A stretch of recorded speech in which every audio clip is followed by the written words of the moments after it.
അട്ടപ്പാടിയിൽ ആദിവാസി യുവതി അരിവാൾ രോഗം മൂലം മരിച്ചു. 26 വയസ്സുള്ള വള്ളിയാണ് മരിച്ചത്. കൊല്ലംകടവ് ഒരു സ്വദേശിയാണ്. രാവിലെ 7:50 കോട്ടത്തറ ആശുപത്രിയിൽ ചികിത്സയിലിരിക്കെയായിരുന്നു മരണം. ലാബ് ടെക്നീഷ്യയായിരുന്നു. വിനേഷ് കുമാർ പാലക്കാട് നിന്ന് വിവരങ്ങളുമായി ചേരുന്നു. വിനേഷ്, ഈ മരണത്തിലേക്ക് നയിച്ചതെന്താണ്? ഈ രോഗം കണ്ടുപിടിച്ചിട്ടുണ്ടായിരുന്നില്ലേ? ചികിത്സയുണ്ടായിരുന്നില്ലേ? എന്താണ് സംഭവിച്ചത്?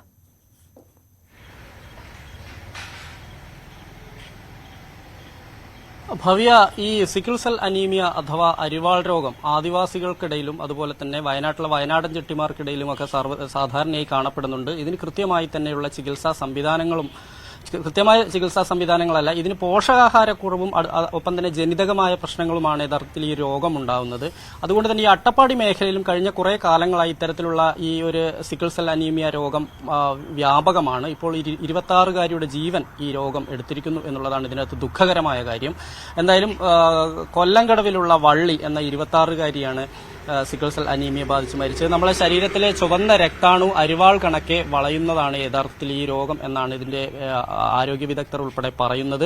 ഇത് വയനാട്, അട്ടപ്പാടി പോലുള്ള ആദിവാസികൾ, ഇടുക്കി പോലുള്ള ആദിവാസികൾ കൂടുതലുള്ള പ്രദേശങ്ങളിലാണ് ഇത് കാണപ്പെടുന്നത്. ഇതിൽ പ്രധാന കാരണമായി നമ്മൾ പറയേണ്ടത് പോഷകാഹാരക്കുറവ് തന്നെയാണ്. ജനിതകപരമായ രോഗമാണെങ്കിൽ പോലും ഇത് പോഷകാഹാരക്കുറവുള്ള ആളുകളുടെ ശരീരത്തെയാണ് എത്രയും പെട്ടെന്ന് ഇതിന് കീഴടക്കാൻ കഴിയുക. നമുക്കറിയാം, അട്ടപ്പാടി പോലുള്ള സ്ഥലങ്ങളിൽ പോഷകാഹാരക്കുറവില്ലാതെ, അതായത് മാതാവിന് പോഷകാഹാരക്കുറവില്ലാതെ അവർ പ്രസവിക്കുന്ന കുഞ്ഞുങ്ങൾ പോലും മരിക്കുന്ന ഒരു അവസ്ഥയാണ്. ഈ അടുത്ത കാലങ്ങളിൽ പോലും, ഈ കഴിഞ്ഞ ഒരു വർഷത്തിനിടയിൽ പോലും നിരവധി മരണങ്ങൾ ഇങ്ങനെ ഉണ്ടായിട്ടുണ്ട്. അപ്പോൾ പ്രധാനമായും നമ്മൾ ഈ സിക്കിൾ സെൽ അനീമിയ സാധാരണ ഇതിന്റെ ഒരു ചികിത്സാ രീതി നല്ല പോഷക സമൃദ്ധമായ ഭക്ഷണം കൊടുക്കുക, ഒപ്പം തന്നെ മറ്റു രീതിയിലേക്ക് വരെ അവശ നിലയിൽ ആവാതിരിക്കാനുള്ള സംവിധാനങ്ങൾ ചെയ്യുക, അല്ലെങ്കിൽ അങ്ങനെയുള്ള മെഡിസിനുകൾ കൊടുക്കുക എന്നുള്ളതാണ്. എന്തായാലും വള്ളിയുടെ കാര്യത്തിൽ വള്ളി ഒരു ലാബ് ടെക്നീഷ്യയാണ്.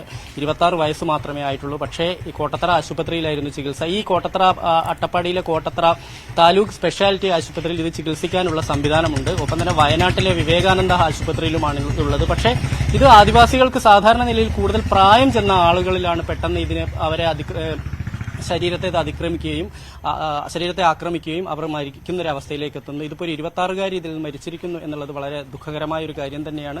എന്തായാലും ഇതിൽ കൃത്യമായി തന്നെ ഒരു പോഷകാഹാരക്കുറവിന്റെ ഒരു ഇതിലേക്ക് നമ്മൾ യഥാർത്ഥത്തിൽ അങ്ങനെ തന്നെയാണ് ഇതിനെ ഫോക്കസ് ചെയ്യേണ്ടത്. അട്ടപ്പാടി പോലുള്ള സ്ഥലങ്ങളിലേക്ക് കൃത്യമായുള്ള പോഷകാഹാരമില്ലായ്മ വലിയ തോതിൽ തന്നെ ഈ രോഗം, അതായത് ഈ സിക്കിൾ സെൽ അനീമിയ അഥവാ അരിവാൾ രോഗം വർദ്ധിക്കുന്നതിനും കാരണമാവുന്നുണ്ട്. ഭവ്യ, ശരി. വിനേഷ് കുമാറാണ് വിവരങ്ങൾ പങ്കുവച്ചത്.